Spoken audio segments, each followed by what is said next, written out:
Cualquier procedimiento judicial se podría ver afectado por la presentación de un falso testimonio. Según establece el Código Penal, los testigos declaran bajo juramento y son exhortados a decir la verdad.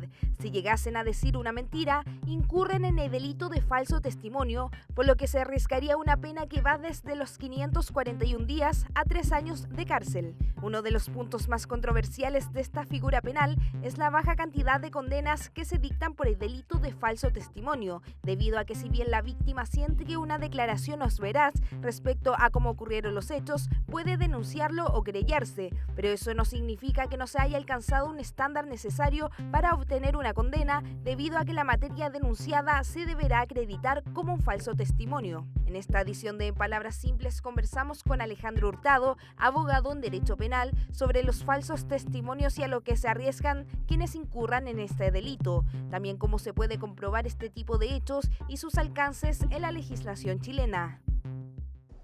Desde el Palacio de los Tribunales de Justicia le damos la bienvenida a un nuevo capítulo de En Palabras Simples. Junto a Pablo le damos la bienvenida también a usted, profesor Alejandro Hurtado, abogado penalista. Muchas gracias por acompañarnos y para ahondar de este tema, el falso testimonio. Gracias a ustedes por la invitación.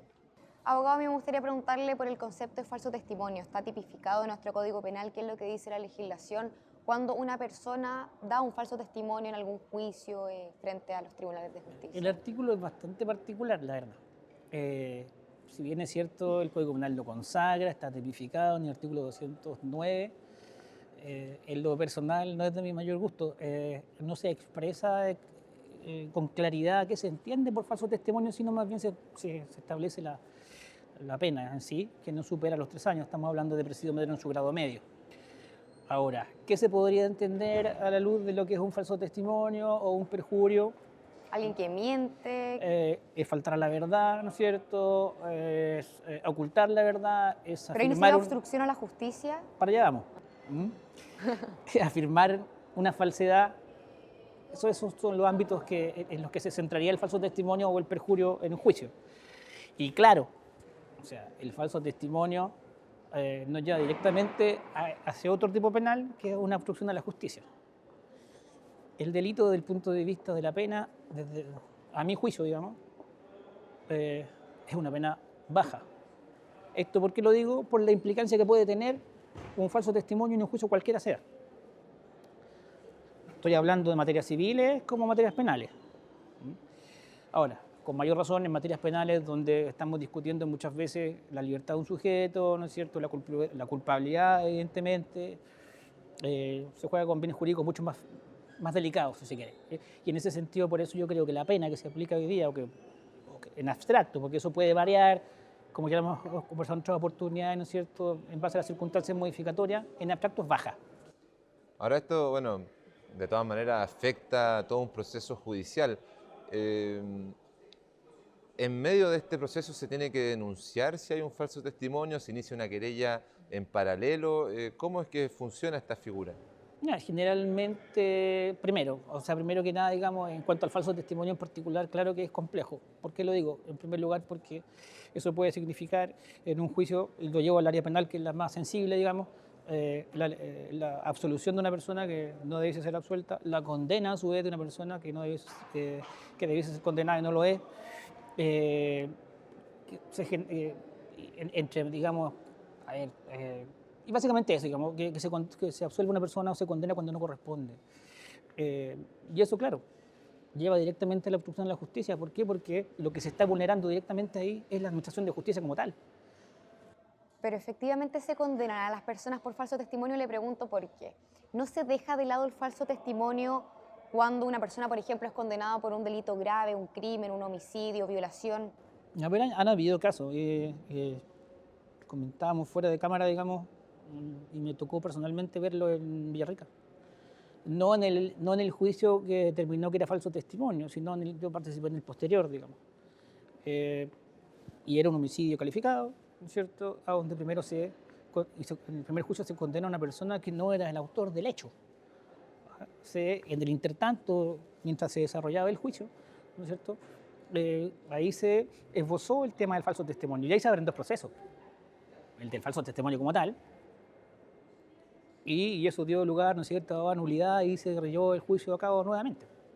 Por eso que es grave el tema particularmente del falso testimonio en juicio y en juicio penal todavía más. Ahora, ¿qué tan importante es el testimonio de una persona en un juicio? ¿Cómo se valora el testimonio en medio de un juicio? Obviamente hay otras pruebas, otros peritajes, otras cosas que indican que una persona es culpable o es inocente. Pero hay juicios donde el testimonio toma real relevancia y se puede tomar como una verdadera prueba y única para poder establecer la absolución o la culpabilidad de una O sea, persona. claro, dependiendo del tipo penal que va a tener más o mayor relevancia.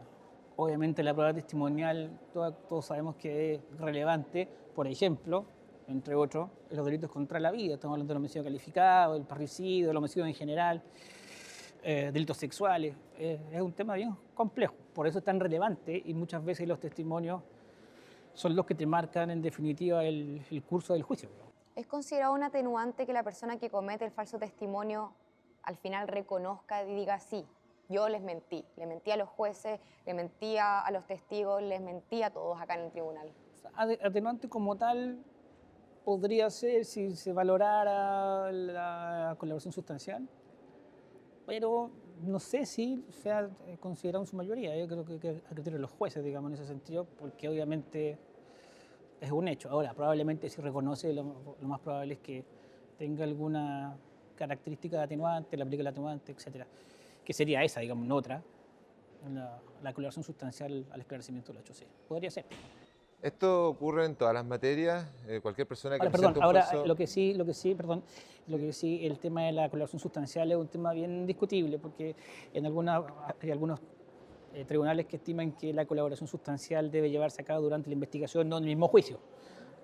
Muchas veces la gente no declara porque tiene el derecho a guardar silencio, por cierto, ¿no es cierto? Lo hacen en el juicio, a veces es considerada, a veces no. Ahora, no hay ninguna norma que diga en qué momento yo tengo que colaborar, pero la mayoría, digamos, muchas veces lo estima así. Ven, digamos, si se colaboró o no en el juicio, y esa es la discusión que se genera en esa circunstancia atenuante, digamos, entre fiscales de defensa, querellantes, etcétera.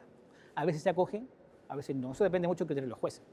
Claro, y esto ocurre en todo tipo de materias. En algunas es más importante el testimonio de una persona, el relato, que en otras materias, no sé, le digo, en laboral, en temas civiles, en familia. O sea, yo creo que el falso testimonio en todo tipo de juicios, digamos, en las distintas áreas, ¿no es cierto?, que hoy día existe, laboral, familia, ¿no es cierto?, penal, en materia civil, es un delito complejo, debiese aplicarse la pena que corresponde, no la que hoy día. Yo creo que debería modificarse aquello. Porque el perjuicio que se le puede generar a una persona no es menor. Ya sea ahora, ¿por qué lo lleva al área penal? Porque evidentemente hay una sensibilidad mayor, digamos, del punto de vista de los bienes jurídicos que penalmente se protegen, digamos, y por eso lo planteo así, pero el 209 hace también alusión, digamos, a la sanción en las causas civiles. Y hablando un poco más de historia, el artículo 209 del Código Penal ha estado desde la promulgación de nuestro código o salió más adelante. No, eso ya no. A ver, hablemos que es del año 1875 del Código Penal. De lo que yo tengo entendido y lo que he podido ver, no nace directamente con él, pero hay que recordar que igual el Código Penal se viene modificando en forma parcial en el tiempo, cuestión que yo también discrepo, porque la verdad es que a esta altura del partido lo que correspondería es tomar los proyectos que hay o el actualmente vigente, porque hay varios más para atrás, digamos, y yo creo que no cabe hoy día la posibilidad de modificar parcialmente. Yo creo que hay que... ¿Por qué lo digo? Porque resulta que un delito X, ¿no es cierto?, al ser modificado perfectamente puede afectar, ¿no es cierto?, a otro tipo penal. No sé, tiene que haber un cierto equilibrio en las penas, es lo que yo creo, de acuerdo a la gravedad del hecho, por cierto, pero evidentemente que yo creo que el trabajo tiene que ser un todo, no por parte. Esto es un falso testimonio, una falsa prueba en definitiva, ¿no? Claro, porque la prueba es prueba testimonial, claro, directamente. ¿Se puede hacer un parangón con la presentación de pruebas falsas también? Le digo recordando casos, no sé, como Huracán, por ejemplo, en el que se acusó a un organismo policial de haber presentado pruebas falsas.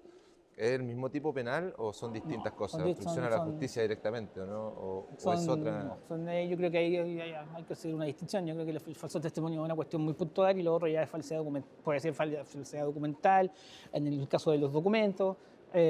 Ahora, si fuese Si proviene de un testigo directamente, claro, pues ahí se puede ajustar a eso. Y por eso digo que el falso testimonio, creo que el código lo trata muy livianamente, entre comillas, a mi juicio, y debiese tener una pena mayor por lo mismo, porque no sabemos en dónde puede aparecer el falso testimonio. Puede ser un delito menor como un delito gigante. ¿Qué hubiese pasado, por ejemplo, en el caso que se falló ayer, en el caso del A ese profesor? justamente quería llegar. ¿Qué pasa si hay un falso testimonio y esta persona se absuelve? Pero ellos se contradecían, Bueno, tanto Joana como en Francisco. este caso, claro, puntualmente aquí lo que se pudo advertir, digamos, era contradicción constante entre los dos acusados. Pero si no hubiese sido así, hay que recordar que los jueces fallan con lo que tienen. Los jueces se tienen que generar convicción en base a lo que en el juicio se presenta. No pueden antes porque está claramente vedado eso, ¿no es cierto? La investigación le llega al fiscal y por lo tanto ellos van a fallar con lo que tengan ahí. Entonces, por eso que es complejo, digamos, el hecho que se hubiese, por ejemplo, generado una situación de esa naturaleza. Teníamos 2 falsos testimonios y o alguno está Se dando contradice. No, eso yo no lo calificaría falsos testimonios bajo ningún ya. punto de vista. Son contradicciones, muchas veces son estrategias que se utilizan, pero ahí no hay falsos testimonios. Yo no lo vislumbro por ningún motivo, digamos. Oiga, y en el caso de que el Ministerio Público sepa, o tal vez no sepa, pero ¿hay alguna sanción para los fiscales en el caso de que su representado tenga un falso testimonio? O sea, yo creo Perdón, que... representado, la persona que, ¿La víctima que lleva, dices tú? claro, sí, la víctima. A ver, hay que dejar claro una cosa. El falso testimonio como tal no se establece para sujetos específicos. Vale decir, puede ser una víctima, puede ser un imputado, un acusado ya en juicio, no sé, un testigo, etc. Cualquiera que cometa falso testimonio va a ser sancionado. No hay una calidad excluyente, digamos, respecto al tipo penal. Ahora, evidentemente, yo sostengo que si efectivamente yo tenía conocimiento, algo tendré que decir ahí también respecto de lo que me puede pasar a mí, teniendo conciencia plena de que eso ocurrió. Ahora, si el fiscal se da cuenta, lo que tiene que hacer es, me imagino, como en toda institución, dar cuenta de eso, digamos, de oficio. Y ahí se abre una investigación de oficio. Pero cualquier persona que cometa falso testimonio, que participe de él, a mi juicio, obviamente debe ser sancionado. Si está en conocimiento, evidente. Pero no hay ninguna calidad específica para el delito de falso testimonio o perjurio. Puede decir, como dije, víctima, imputado, acusado, testigo, etc. Interviniente en general, digamos. ¿Y por qué? Peritos incluso también pueden ser. ¿Y por qué se dará que hay tan pocos condenados por este delito? Es muy Es que difícil no comprobarlo, hay no pocas es tan herramientas. fácil comprobar el falso testimonio, sí, ese tiene que ser algo muy evidente, pero o hay que tener muy buen ojo conmigo yo para darse cuenta muchas veces de ese tipo de acciones. Los peritos por lo general se dan cuenta. Ahora, los peritos yo no he visto, o no he conocido casos de falso testimonio de perito. No, los peritos se dan cuenta de la reacción que está dando la persona que está declarando. Hay que recordar que el perito va a declarar solamente de su informe, nada más. No puede tampoco dar Y- información acerca de... No, el perito, cuando llama a un perito a declarar en un juicio, el perito hace un resumen de su informe sin lectura y luego, ¿no es cierto?, se le interroga por parte de los intervinientes, pero de su informe en Y si específico. un psicólogo tal vez participante dentro de ese juicio, que él se dé cuenta, se percate de que efectivamente la persona se está contradiciendo o tal, está mintiendo. Hay que tener cuidado porque resulta que una cosa es el falso testimonio y otra es la contradicción. ¿Eso no está tipificado? ¿Qué cosa? ¿La contradicción? No, eso no es Ah. delito. No puede hacer. Pero ¿hay Acuérdate alguna sanción? acuérdate que hay una herramienta.